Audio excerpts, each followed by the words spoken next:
For more on recycling and innovation, I'm joined live from Detroit by Michael Dorsey. He's a co-founder and vice president of strategy at U.S. Climate Plan. Welcome back to the show. Rachel, thanks for having me on. So as we look at the more successful initiatives in countries with the highest recycling levels, what sort of policies tend to improve recycling rates? Well, recycling is really about three big important things. It's about the regulatory environment, it's about revising that environment over time, and it's also about revving up that environment. So we look at places like Germany that are really successful, that you pointed out at the top of the hour.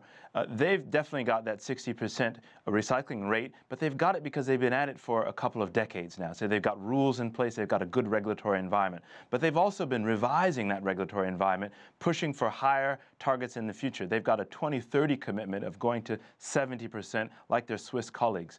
And so they're revising the rules of the regulatory environment, and they're revving up those rules and regulations. So it's that trifecta: regulate, revise, and rev up. That's what really gives us those high recycling rates. That's true for countries. That's also true for cities around the world.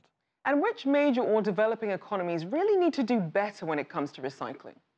Well, unfortunately, those folks listening in the United States, they're really at a race to the bottom with other countries like New Zealand and hold the bottom of the list of recycled initiatives around the world, roughly around 30% recycle activity in the U.S. But you've got some stars in the United States. San Francisco, for example, San Jose, California, Los Angeles, they're leading the nation at about 80% levels, higher than those even in Germany. And why are they leading? They're leading in California, in places like San Francisco, San Jose, Los Angeles, because they've got a great regulatory environment. They've got a real commitment to revising the rules that they have in place, and then they're pushing further, faster, more aggressively forward.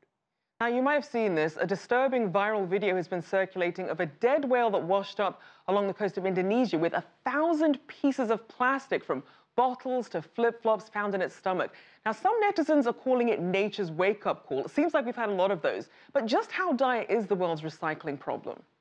So the plastic problem worldwide, it's a problem that's not going to be tackled with simple recycling. It's really about rethinking production overall. I think my colleagues at Greenpeace, for example, Annie Leonard, has really pointed out this fact, where she's talking about how we need to rethink the whole production process. And because plastics are really growing at a rate we would have thought unimaginable just a decade ago. And it's a problem that's not checked simply by recycling, but by really rethinking production of plastic itself.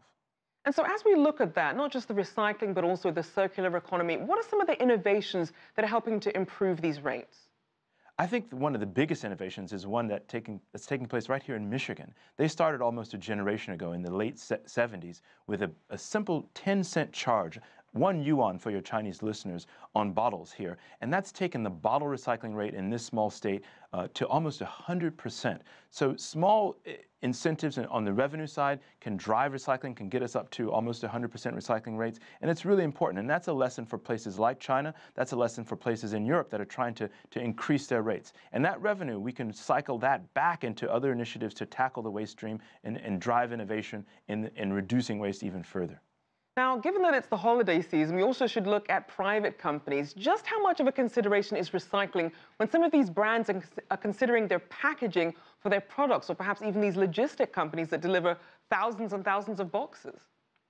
I think no better place to look than the private sector.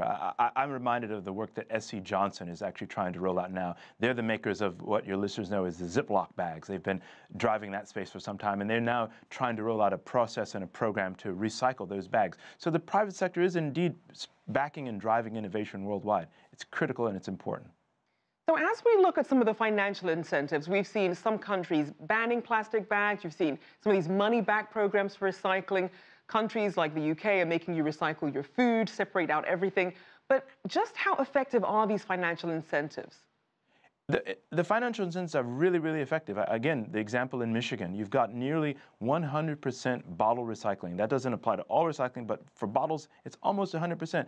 And why? Because those bottles are valuable. At 10 cents a bottle, it drives people to collect them. It drives people to collect them in large quantities, not just families, but businesses as well. But the real key part, I would urge people not to underestimate the role of bans. When China issued its ban on waste from around the world, it really forced a rethink globally of the recycling industry and also the waste streams around the world. So bans are important, as are incentives on the financial side.